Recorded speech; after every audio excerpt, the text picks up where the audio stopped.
Ya, vamos a empezar nomás. Ya. Para la clase de hoy día, vamos a repasar el ensayo.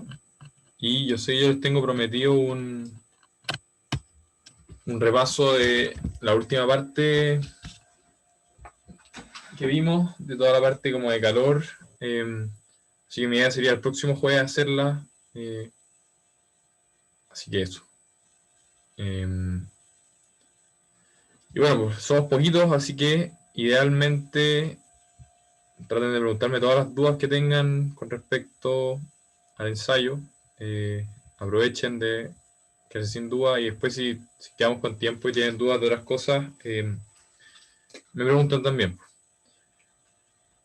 Entonces, partiendo con la pregunta 19, nos dicen, de las capas que componen la Tierra, es correcto afirmar que nos dicen, uno, el manto es la capa que concentra la mayor cantidad de masa, y hay que acordarse entonces que el manto es la parte más gruesa de la Tierra, que no es la parte más densa, pero es significativamente la parte más gruesa.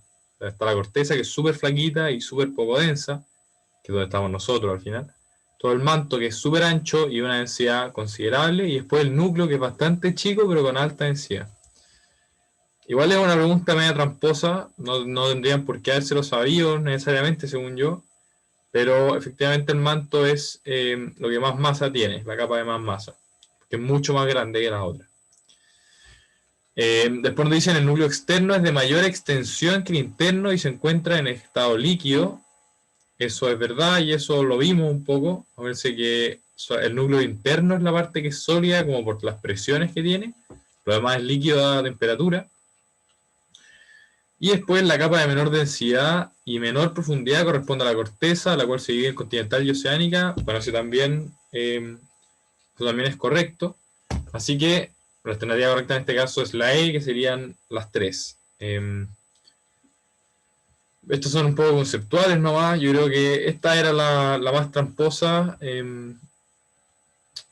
Y que bueno, así de repente tocan preguntas así nomás y es parte también de los ensayos. Por lo general en las pruebas no hay tanto, pero también pasa de repente que se preguntan unas cuestiones medio raras y es parte de. Bueno, cualquier duda igual pregúntenme nomás. Si no, pasando a la 20, nos hablan de que la luz verde tiene mayor frecuencia que la luz azul, menor longitud que la luz violeta, mayor rapidez que la luz roja en cualquier medio, menor frecuencia que la luz roja y mayor longitud de onda que la luz violeta. Entonces aquí hay que partir descartando al tiro. Mayor frecuencia que la luz azul, ya se podría ser, quizás descartemos al tiro cual evidente que no. La C está claro que no puede ser. ¿Por qué? Porque la luz verde es parte de la luz y no, la luz se mueve toda igual, ¿verdad? No hay ningún color que se mueva más rápido que ningún otro. Después, lo que nos sirve para acordarnos es bueno, tengo que ocupar la pizarra así, espero que vean más o menos bien. Esto de las ondas quedan así y al final empiezan a agruparse. Y que esto lo podemos ir dividiendo en varias partes. O sea, acá teníamos, por ejemplo, las ondas de radio, después microondas, etcétera. Y en la parte de la luz sabemos que antes de la luz hay infrarrojo, después viene toda la parte de la luz y después de la luz viene ultravioleta.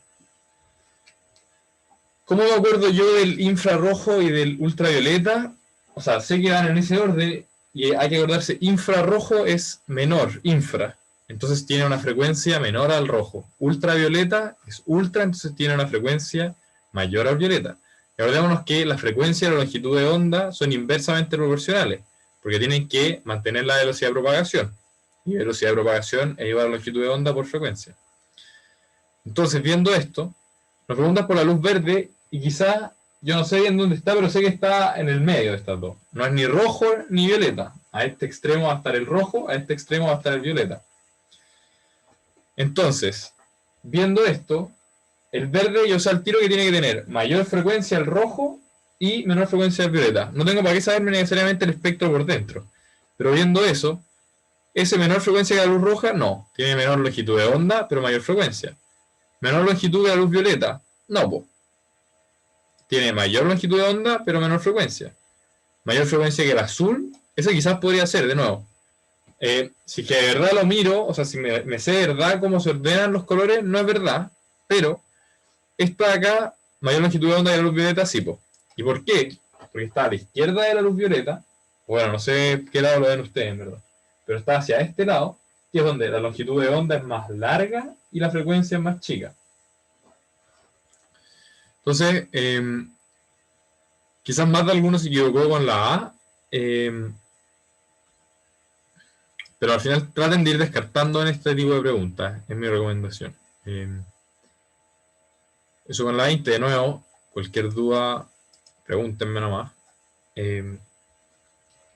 Respecto a la 21, nos dicen que un niño se para frente a un acantilado y emite un sonido. Luego de cierto tiempo lo vuelve a escuchar y al respecto, ¿cuál de las opciones explica bien el fenómeno ocurrido? Esta, si no me equivoco, todas la tuvieron bien y es la reflexión del sonido.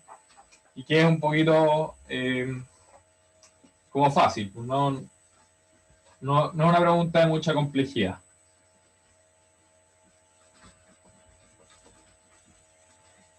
Ya. Si nos seguimos moviendo a la 22, nos dicen que el sonido es una onda de tipo y nos dan esas tres opciones: longitudinal, bidimensional y mecánica. Viendo esto, lo primero que ustedes deberían decir es ¿qué me quiere decir que sea bidimensional? Y eso sería como que viaje en dos direcciones. Y en verdad eso no es una característica de onda. O sea, no deberían caracterizar algo según eso. Entonces esa es como una trampa nomás. Por otro lado, longitudinal, ¿qué quiere decir? Acordémonos, transversal es que la onda viaja así, y longitudinal es que es de choque. Y el sonido, efectivamente, es de choque. Y quería decir que fuera mecánica, es que necesita un medio material para propagarse. Acuérdense, el sonido en el espacio no se propaga. Necesita de aire, agua o tierra, lo que sea, un medio material.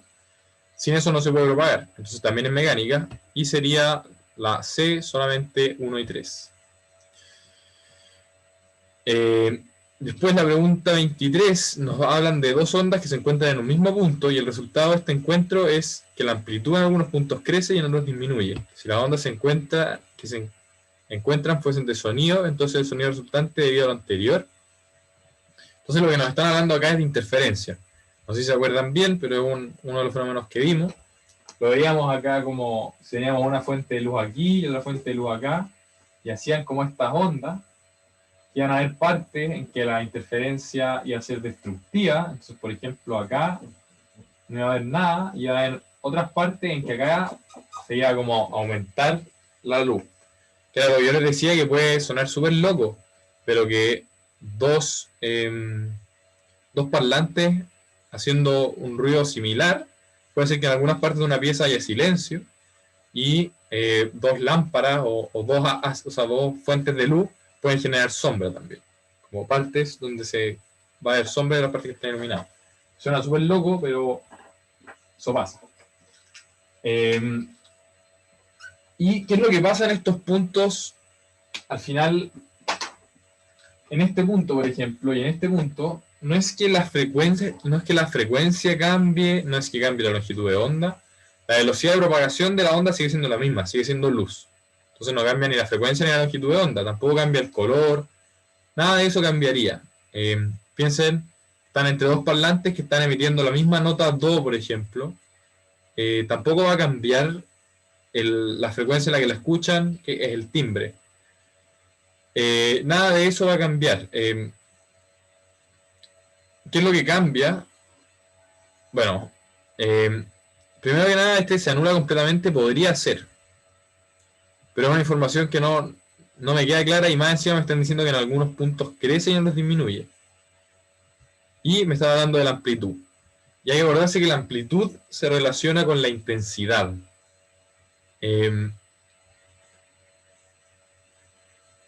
Luego,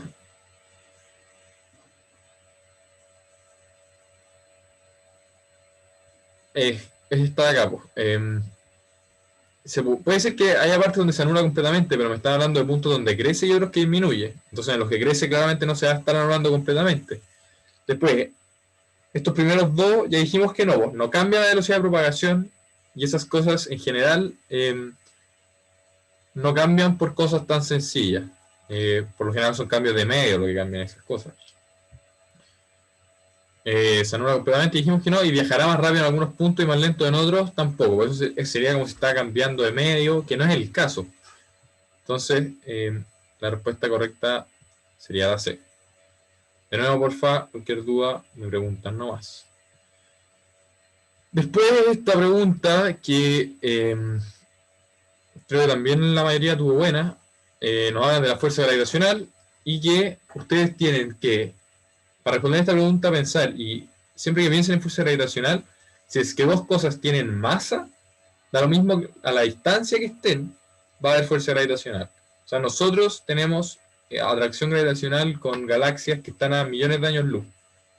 Tiene un valor verdaderamente ínfimo que se puede aproximar como un cero, pero aún así hay. Y ese va a ser el mismo caso entonces con un electrón y un protón, para una nube y una montaña y para dos galaxias. Son las tres. Y tienen que pensar literalmente eso. La fuerza de gravedad necesita que haya dos cuerpos con masa y una distancia entre ellos. No pide nada más.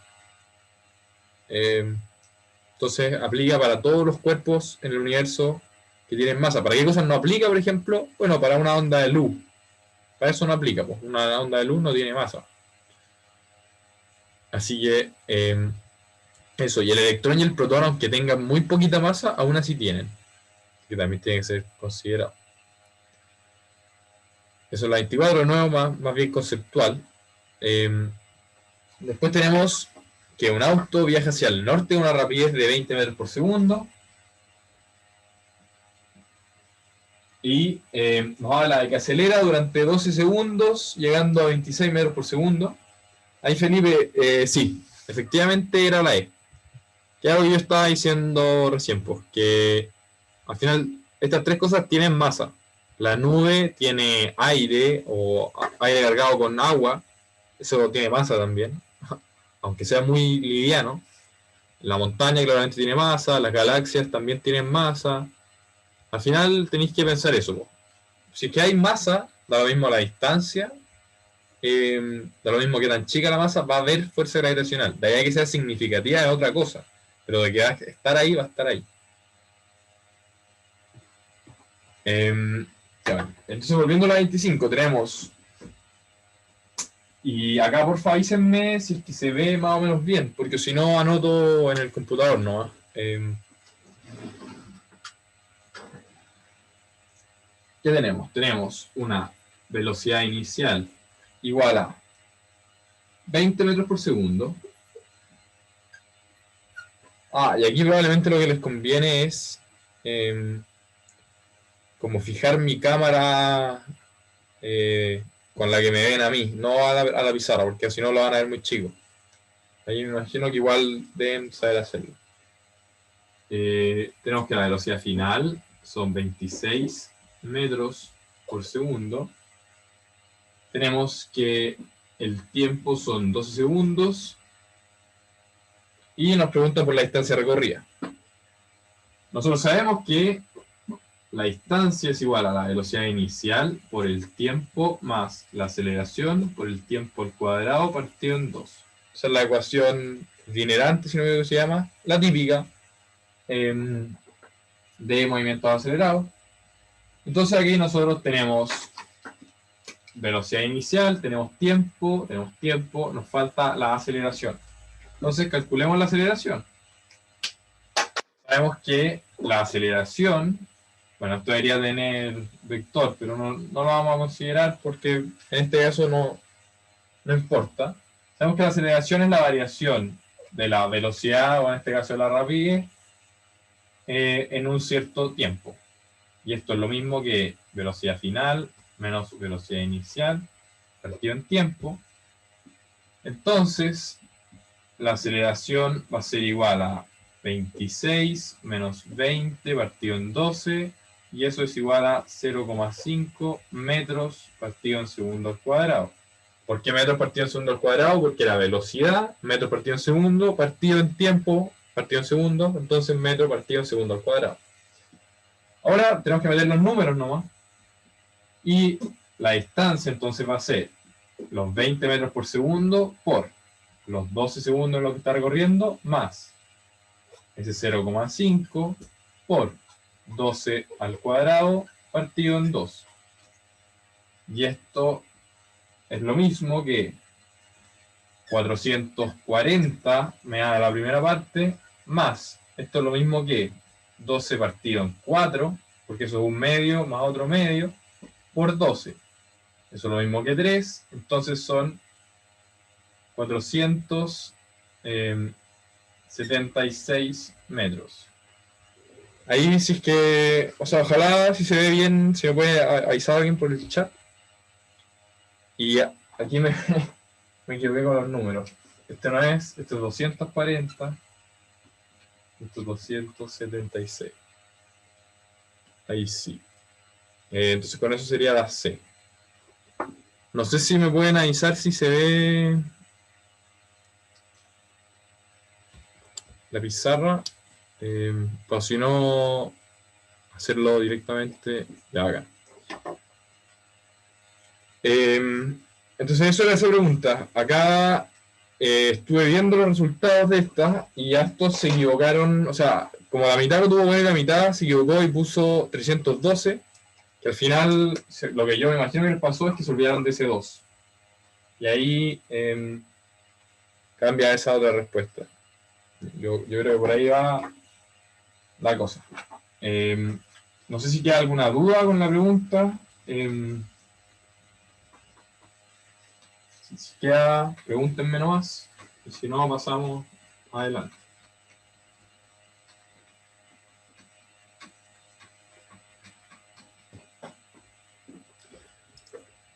Ya, pareciera que no hay pregunta, entonces. Bueno, la 26 nos habla de estos gráficos. Tenemos un gráfico de velocidad-tiempo, con una pendiente constante, una aceleración-tiempo con una pendiente constante, y una distancia-tiempo con una pendiente constante. Entonces nos preguntan cuál de ellos la aceleración del cuerpo es nula. Acordémonos de qué significa la pendiente en cada uno de estos gráficos. La pendiente va a ser cómo va variando lo que está en el eje Y a través del tiempo. Entonces, cómo va variando la distancia a través del tiempo va a ser la velocidad. Un delta de distancia partido en tiempo, eso es velocidad. Y aquí va a ser un delta de velocidades partido en tiempo. O sea, cómo varía la velocidad respecto al tiempo, eso es aceleración. Y acá lo que nos está hablando es de que la aceleración es variable, no una aceleración constante. Nos hablan de una aceleración nula.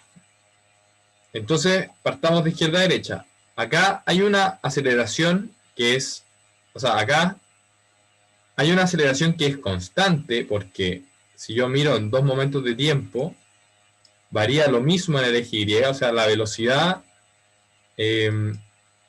va cambiando lo mismo. Ya, súper malo mi dibujo, pero al final, si se fijan, al ser una pendiente constante, la velocidad va variando en el mismo tiempo en la misma cantidad. Eso es una aceleración constante, pero no es nula. Y nos están preguntando por una nula. Después acá, si la aceleración fuera nula en este gráfico, tendría que ir pegada al cero todo el rato. Eso no pasa, entonces tampoco es nula. Y en esta, la distancia varía linealmente. Esto es una recta. Lo que quiere decir que la velocidad es constante. Y si la velocidad es constante, entonces la aceleración debe ser nula. Entonces sería solo 3, que es la C. Esta creo que varios pusieron la 1. Entonces, no sé si con eso les queda claro. Si no, ¿verdad? Pregúntenme nomás. La idea.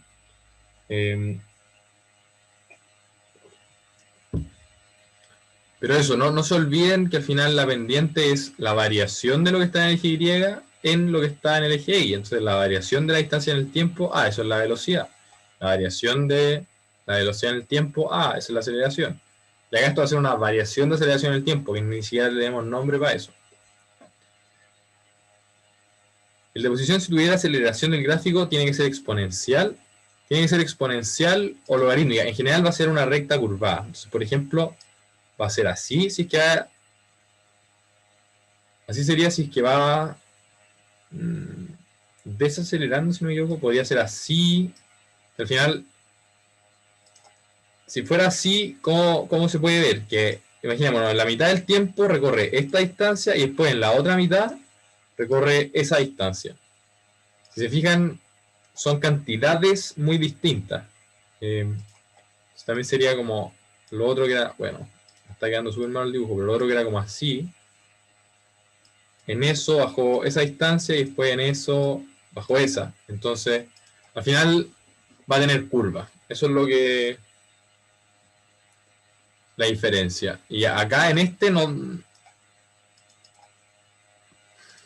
Si al final, si este lo graficáramos en distancia-tiempo, tendría curva. Y si este lo graficáramos en velocidad-tiempo, también tendría una curva. ¿Por qué? Porque aquí la aceleración es variable y aquí la velocidad es variable. Ahí, Felipe, no sé si te quedó más claro. Ojalá que sí. Bacán. Ya, esta pregunta a mí no me gusta. Ya. ¿Qué dicen? Tres estudiantes del preuniversitario discuten sobre conceptos de cinemática haciendo las siguientes afirmaciones. Israel dice que para que un cuerpo tenga movimiento rectilíneo uniforme retardado, su aceleración debe ser negativa. Carla dice que durante el aceleramiento vertical, la distancia de subida es igual a la distancia de bajada y el desplazamiento es diferente al igual que su velocidad. O sea, tanto el desplazamiento como su velocidad son diferentes de subida como de bajada. Y después nos dice que siempre que un objeto se mueva con rapidez constante, su aceleración es nula. Ya. A mí no me gusta esta pregunta porque siento que está como enfocada para física electivo y no para ustedes. ¿Por qué? Porque primero vamos con la de Matías. Lo que dice Matías, uno tendería a pensar que es verdad. Yo, de hecho, cuando respondí a esta pregunta, yo primero veo el ensayo sin la pauta. Yo puse que era verdad. Pero lo que pasa es que cuando hay un cuerpo que está girando, en el cual mantiene su rapidez constante, entonces piensen, por ejemplo, en... Yo tengo una boleadora o algo por el estilo y la estoy girando con una velocidad, con una rapidez constante, pero la velocidad va cambiando de dirección en todo momento y por eso va acelerando. Eso ustedes no lo deberían saber y por eso no me gusta la pregunta, porque eso es materia de electivo, pero al final, por ejemplo, girar en un auto en el que yo estoy yendo a 10 km por hora todo el rato, en el momento que giro estoy cambiando la dirección y sentido de mi movimiento. Entonces también estoy acelerando. Acelerar no es solamente cambiar la magnitud de mi velocidad. De nuevo, es súper específico, pero es así. Así que esa no es verdad porque no necesariamente es real. O sea, uno puede mantener su rapidez constante y aún así acelerar. Es súper raro. Ustedes probablemente... Y de nuevo, según lo que les entra como en el temario, eso no es una pregunta adecuada. Pero bueno, si la pusieron acá, me imagino que la habrán pillado en algún otro lado, no sé. Después tenemos la propuesta de Israel, que dice que para que un cuerpo tenga movimiento rectilíneo uniforme retardado, su aceleración debe ser negativa. Esto también es falsa, pero también es falsa como en tecnicismo. Porque al final no nos han dicho que la velocidad o la rapidez sea positiva. ¿Ya? No nos han hablado del sistema de referencia. Entonces puede ser que el cuerpo se esté moviendo hacia allá, pero que para acá sea el X positivo. Entonces podría estar acelerando hacia allá. Una aceleración que es negativa respecto al eje de referencia, pero ya aumentando su velocidad. Entonces sería MRUA, acelerado y no retardado. De nuevo, es una cuestión súper específica, pero esta sí es más quizás como... Esta sí atinge más a ustedes. Ahora yo entiendo perfecto que se hayan equivocado en esta pregunta. Y después la de Carla, efectivamente es verdad. Al final, porque tanto el desplazamiento como la velocidad son vectoriales y en un caso van a ser hacia una dirección y en el otro van a ser inversas. la magnitud son iguales. Si hablara de camino recorrido y rapidez, estaría bien, pero no es el caso. Así que eso es la 27. Si no les queda claro, pregúntenme nomás, porque yo sé que es medio confusa esta pregunta. Si no, voy a pasar a la 28 por mientras.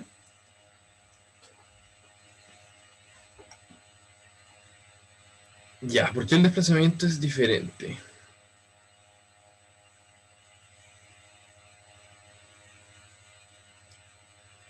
Es por lo que les digo, les decía recién, o sea, tenéis el lanzamiento vertical. ¿Qué es el lanzamiento vertical? Tenemos primero una pelota que está acá, va a llegar hasta acá, este es el primer caso, el lanzamiento hacia arriba, y después vamos a tener el segundo caso que ya es como caída libre. Vamos a tener la pelotita acá originalmente, ahí está el final, va a ir cayendo y va a quedar aquí. Acá inicialmente la velocidad va a ser hacia allá, después va a ir disminuyendo, cada vez siendo un vector más chico, y acá esos van a ser del mismo valor, o sea, la rapidez va a ser igual, pero la velocidad no va a ser igual. ¿Y por qué? Porque apuntan en direcciones contrarias. Así de simple.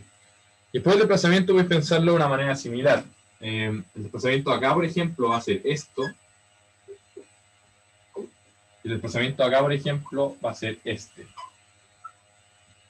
Entonces, de nuevo, si hablamos de el camino recorrido, van a ser iguales, pero el desplazamiento tienen como el vector cambiado. Ahí espero que se haya entendido, Felipe. Me imagino que sí. ¿O todavía te queda la duda?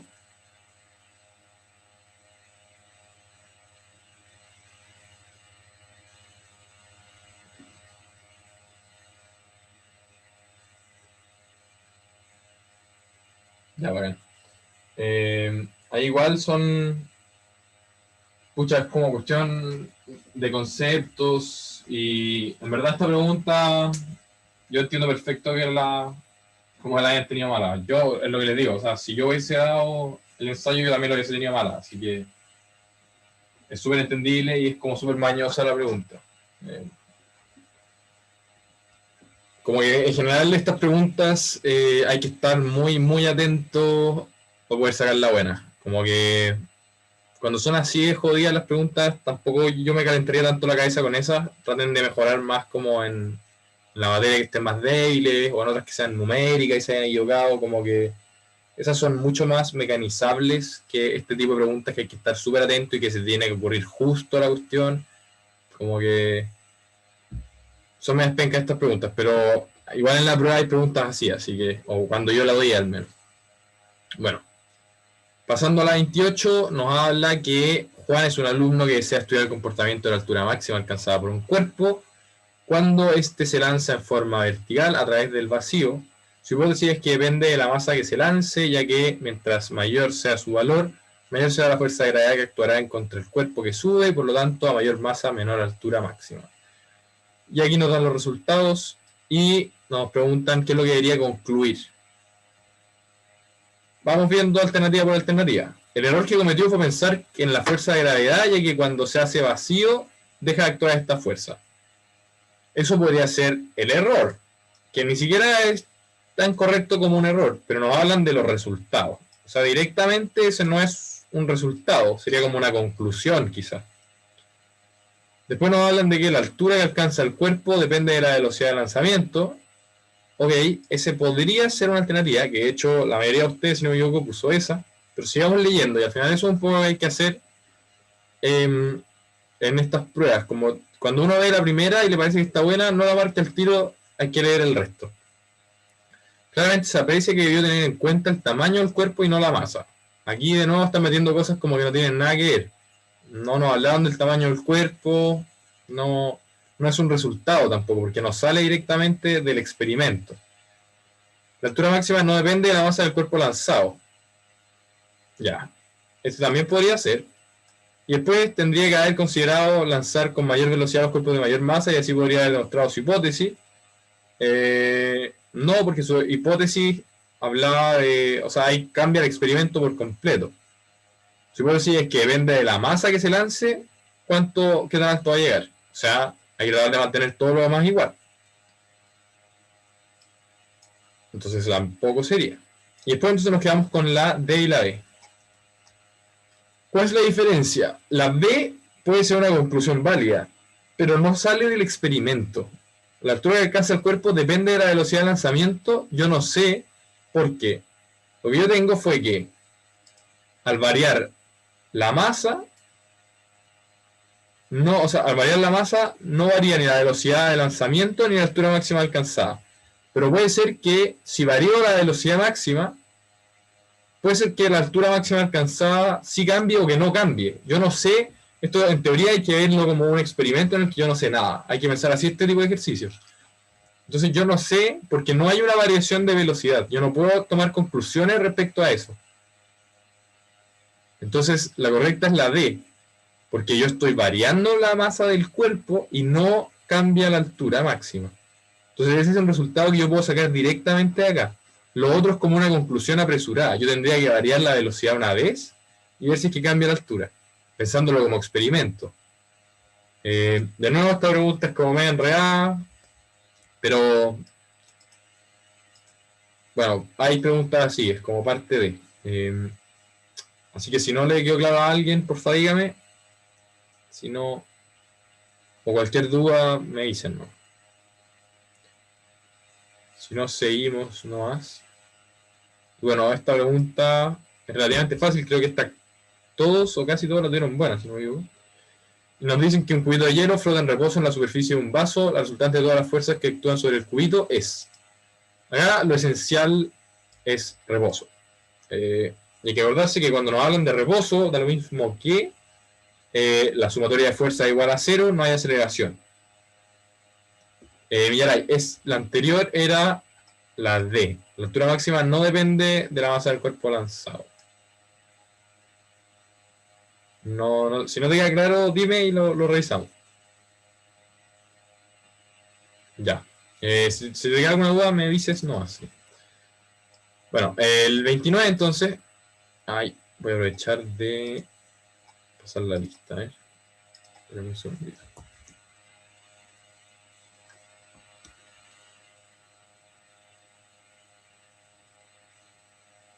Ya. La 29 entonces, ¿qué es lo que les está diciendo? Que lo esencial es que nos hablan que está en reposo. Y el reposo nosotros sabemos por ley de Newton que es la sumatoria de fuerza igual a cero y está sin aceleración. Entonces, la resultante de todas las fuerzas que actúan sobre el cubito, eso es, que la sumatoria de fuerzas tiene que ser igual a cero. Porque si no fueran iguales a cero, estaría acelerando hacia algún lado y no estaría en reposo. Entonces, tiene que ser la E igual a cero. No tiene más gracia que eso. De todas maneras, creo que la gran mayoría, si no todos, lo tuvo buena. Así que, si no, igual pregúntenme cualquier duda. Sí, es completamente válido equivocarse en esa igual que en cualquier otra. Pero, si no me equivoco, la mayoría lo tuvo buena.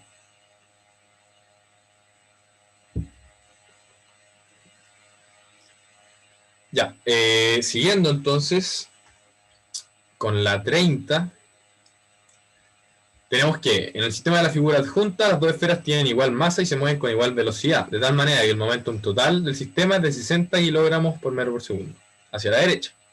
En un instante determinado se aplica sobre una esfera un impulso de 20 newtons por segundo hacia la izquierda, dando como resultado que el momento total del sistema, bueno, aquí hay que acordarse básicamente que el impulso aplicado va a ser igual al cambio de momento. De hecho,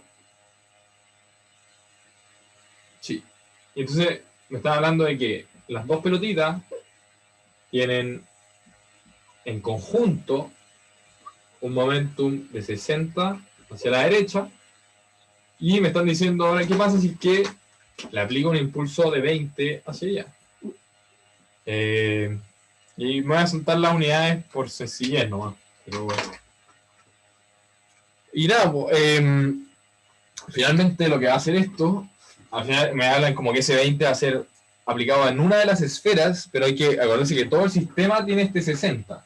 Entonces, si es que acá tenía 30 y acá tenía 30, el resultado va a ser que va a tener una esfera todavía teniendo un momentum igual a 30 y otra esfera que ahora tiene un momentum igual a 10.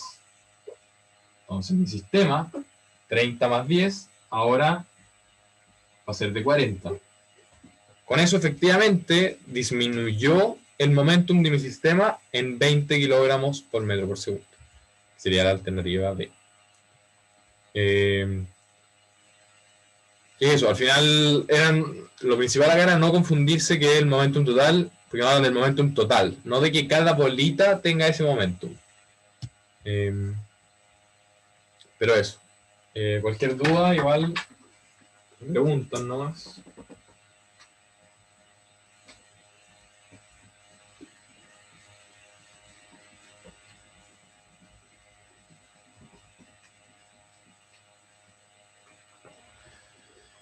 Ya. Siguiendo con la 31, entonces tenemos que los gráficos de la figura representan energía potencial, energía cinética en función a la altura. Entonces tenemos los primeros dos, que son energía potencial con altura y energía cinética con altura, el tercero y el cuarto. Esta nadie la tuvo buena, y yo les tengo que confesar que cuando yo lo hice, sin ver la pauta, tampoco la tuve buena. Y es porque es súper tramposa la pregunta, porque uno piensa que esto es distancia de lo que me están hablando. Entonces, si fuera distancia, yo pensaría, tengo la pelotita acá, esto cae, entonces, al principio tiene una energía cinética, o sea, una energía potencial súper alta que va bajando con la distancia. Entonces, esta es la energía potencial. Y la energía cinética, yo pensaría que parte siendo 0 y va a ir creciendo. Y eso tendrían que ser como opuestas. Pero lo que pasa es que no me están hablando de la distancia, me están hablando de la altura. Entonces, cuando me están hablando de la altura, los gráficos correctos van a ser este. No, perdón. El gráfico correcto va a ser este y va a ser este. Y al final, porque me están poniendo como el caso inverso. Piensen en este punto. Ese punto es cuando la pelotita está acá. Porque la altura es la máxima y después de eso se va achicando. Entonces, a menor altura, menor va a ser la potencial. Y acá la energía cinética es lo contrario. Po. Este punto de acá es cuando está justo llegando al piso. Entonces la energía cinética va a ser máxima. Piensen que la altura acá va a ser esto.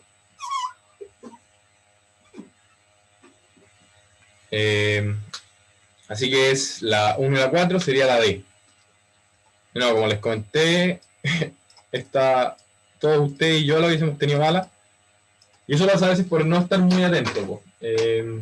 Hay que leer bien el enunciado y también leer bien los ejes de los gráficos. Así que eso con eso. Cualquier duda me dicen y volvemos en ella.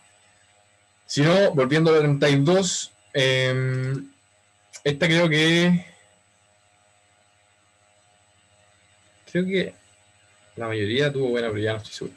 Los sismos frecuentemente se producen por el deslizamiento de la placa terrestre a lo largo de una falla. Con respecto a la energía liberada en el foco, se afirma que esta se propaga a través de ondas primarias y secundarias, esta se libera en el epicentro, se propaga en todas direcciones y la amplitud de la onda sísmica se mantiene en su recorrido. Y nos preguntan de las incorrectas. Eso es algo que hay que tener cuidado. Entonces lo primero, vamos de arriba abajo. Esta se propaga a través de ondas primarias y secundarias, eso es verdad.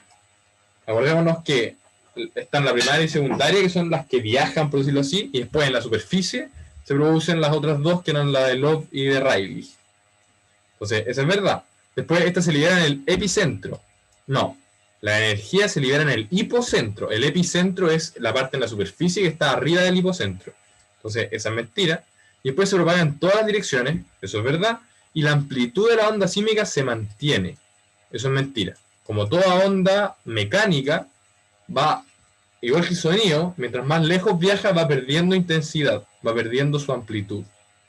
Entonces la incorrecta sería la E, solo 2 y 3.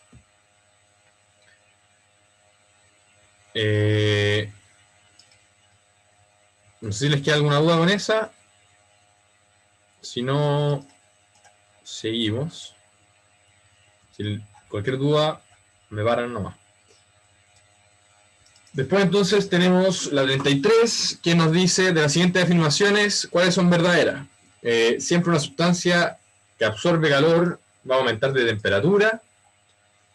Después tenemos cuando una sustancia cambia de fase, absorbe o cede calor. Y después siempre que una sustancia absorbe calor, su volumen aumenta. Vamos con la primera. Acordémonos, por ejemplo, en el agua, cuando está agua líquida a 100 grados Celsius. Ahí va a tener un calor latente de evaporación. Pero va a tener que entregar calor sin que la temperatura aumente para poder transformar esa agua que está en estado líquido a estado gaseoso. Y una vez que toda el agua esté transformada en estado gaseoso, va a empezar nuevamente a subir su temperatura. Pero sí, o sea, en ese periodo en que está pasando de líquido a gas, sí absorbe calor. Entonces, esa es mentira. Cuando una sustancia cambia de fase, absorbe o cede calor. Eso es justamente lo que les acabo de decir, eso es verdad. Cuando, por ejemplo, está pasando de vapor a agua, ahí va a liberar calor. Después tenemos siempre que una sustancia absorbe calor, su volumen aumenta, y esto uno pensaría que es verdad, pero hay que acordarse de la anomalía del agua, que tiene esa transición pequeña entre 0 y 4 grados Celsius, que funciona al revés. Entonces eso también sería falsa, sería solo la 2. Esa es la respuesta correcta.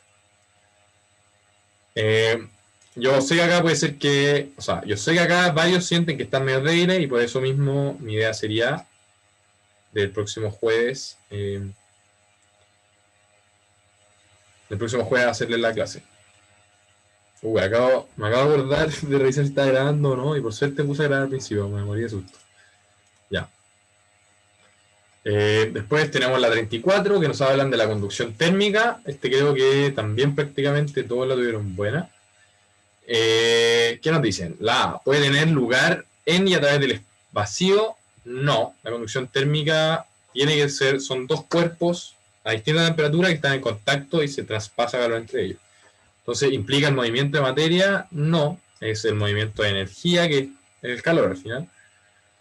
Es el mecanismo, no todos lo tienen bueno porque varios pusieron la D, de hecho. ¿Es el mecanismo dominante en los sólidos? Sí, eso de nuevo. Quizás no lo tienen tan claro, ya lo vamos a repasar en la próxima semana, pero ese justamente es el dominante en los sólidos, esa es la gracia de la conducción, por decirlo así. Depende de la cuarta potencia de la temperatura. Yo no sé bien por qué ahora lo pusieron, yo creo que tienen que haber pensado que todo lo demás era falso y fue como por descarte, pero esa cuestión es un invento que no sé a dónde salió, porque no tiene nada de real esa cuestión. Y después siempre sigue el sentido de frío a caliente. No, la conducción va de caliente a frío, igual que todo el calor. El calor va de caliente a frío. Entonces sería la C.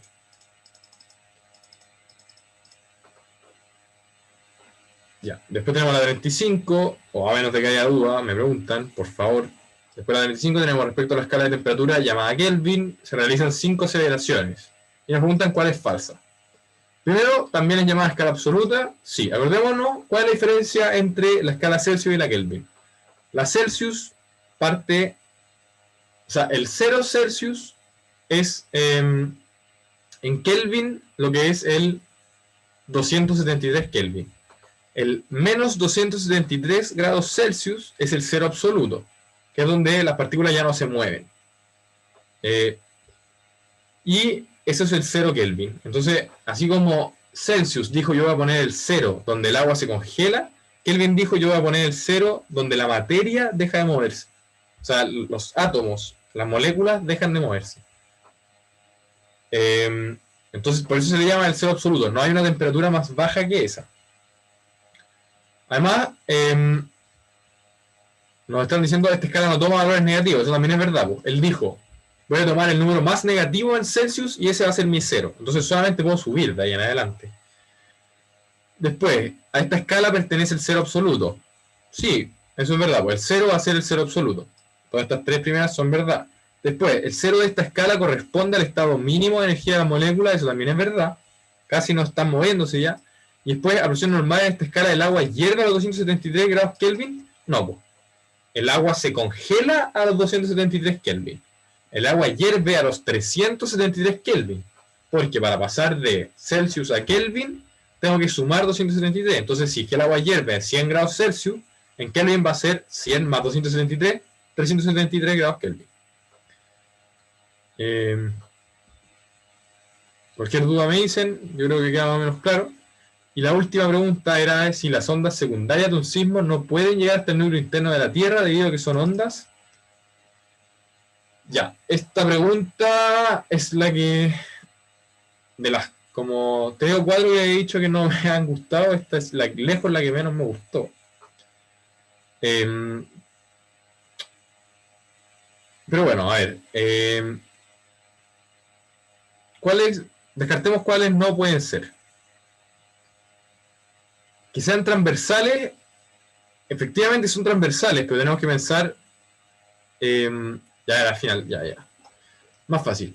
Las ondas secundarias no pueden llegar al interior de la Tierra, así como no pueden llegar a alguien que está en una canoa, por ejemplo, porque no funcionan en líquidos. ¿Ya? Es una onda que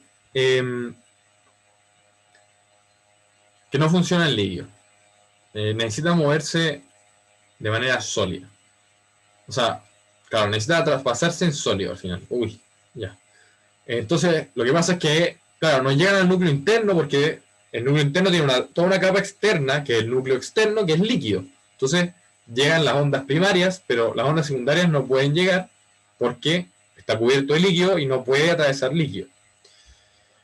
Con eso, entonces, que sean mecánicas o no, no tiene nada que ver. Eso es falso. Que sean mecánicas solamente quiere decir que necesita un medio material para ocurrir. Y sabemos que el sonido, si funciona en el agua, por ejemplo, entonces no tiene, o sea, claro, el sonido mecánico y funciona en el agua no tiene nada que ver con eso.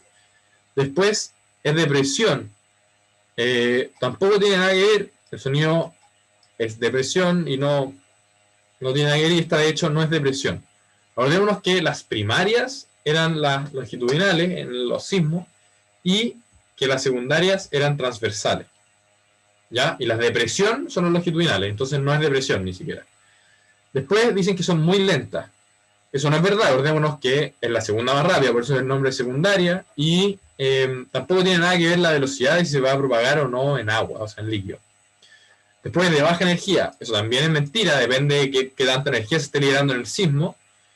Puede ser de alta o baja energía. Acordémonos que las secundarias son de las que causan más destrozos también. Entonces, que sea de baja energía depende del sismo. Por descarte, entonces, hay que quedarse con la D. Pero para mí, yo les digo, con lo que yo sé al menos, para mí eso no es una razón de por qué no llega al núcleo interno de la Tierra. ¿Y por qué? Porque la luz es una onda transversal y no tiene problema para atravesar el agua, que es un medio líquido. Entonces a mí no me satisface mucho que esa sea la alternativa correcta. Probablemente es la combinación de que es transversal y es mecánica lo que la hace que no pueda transportarse, o sea, la que no pueda propagarse en líquido. Por eso a mí es la que menos me gusta de todas, porque siento que falta información para poder decir que esa es la correcta, pero por descarte era la más correcta al final. Y ahí sería la parte de física. Bueno, primero que nada, quizás haya gente que no estaba al principio. Mi idea es, a ver, debiéndoles todavía el repaso de calor y temperatura y energía, toda esa parte, hacerla el próximo jueves. De todas maneras, yo creo que voy a mandar un cuestionario, así como lo he hecho otras veces, para saber cuántos irían efectivamente, y si es que a alguno le complica la fecha, qué otra fecha le acomoda más, no sé. O quizás la hago, no sé. Voy a pensarlo. En una de esas la hago nomás y les aviso antes, y los que puedan ir, si no la dejo grabada. Pero eso, para los que no puedan ir, sería el año en el preu de física. Bueno, quizás les puedo dar, aprovechando que todavía queda un tiempo, un consejo bueno quizás. Primero que nada es que no se desalienten con los resultados. En este ensayo, en física por lo menos, les fue peor que en el pasado, diría yo. Yo creo que a veces pasa eso, que se empieza a acercar la prueba y uno se pone nervioso y empieza a equivocarse. Entonces, traten de que eso no les pase. Es súper difícil. Yo estaba en su posición y son cosas que pasan, pero hay que tratar de, dentro de lo posible, sacarse eso de la cabeza. Y si es que sienten así que en verdad, pucha, han estudiado harto y como no les está dando frutos, mi recomendación es como focalizarse. Por ejemplo, en física, si es que, no sé, pues, si revisan su ensayo y tuvieron toda la parte de calor mala, repasen calor y hagan ejercicios de calor, hagan las guías de calor, para que después cuando les salgan los ejercicios los puedan hacer más o menos mecánicos y así no tengan como que preocuparse demasiado y lo más probable es que lo van a tener bueno. Igual que si se están equivocando en los ejercicios numéricos, como en el de la distancia, que varios se equivocaron, no es como que sean preguntas aseguradas, pero esas son preguntas mucho más fáciles de tener buenas, como casi siempre, que preguntas más conceptuales, como por ejemplo esta última que es súper rebuscada. Entonces, esa es mi recomendación un poco. Si sienten como que todavía tienen mucho puntaje para sacar la parte de física, quizás enfóquense primero en esa materia en la que se están equivocando harto, y ojalá el repaso de la próxima semana les sirva para eso. Y segundo, en hacer ejercicios, en ejercitar en las cosas que son numéricas. Porque eso casi siempre es lo mismo. O sea, y no, es algo que no hay que pensar mucho y en lo que uno no se puede equivocar mucho por leer mal el enunciado y cuestiones así. Entonces, esas son un poco mis recomendaciones. Y tercera recomendación, o no sé qué número ya, pero no se olviden que al final esta cuestión es una prueba y que no define. Yo creo que ya tienen que estar chatos de escuchar esta cuestión, pero es una prueba, ha sido un año durísimo para todo el mundo. Y no define quiénes son, no define mucho ustedes. Es una prueba bien penca, define cuánto estudiaron y no mucho más. O sea, eh, si les va mal, pueden prepararla otro año. No es el fin del mundo. O sea, tienen que haber varios que están súper estresados y en verdad la vida sigue. Yo sé que ya lo tienen que haber escuchado mil veces y que quizás mi opinión no les vale mucho, pero es verdad y algo que uno pierde la vista cuando está en el momento, pero después que ya salió, como que uno se da cuenta y quizás piensan como que lo digo yo, que ya estoy en la U y todo, pero tengo amigos y amigas que vieron la PSU varias veces para poder entrar a lo que querían estudiar y nada, ahora están súper felices. Tengo amigos que recién entraron este año, o sea, dieron la PSU 3 veces en total. Eh, Así que eso.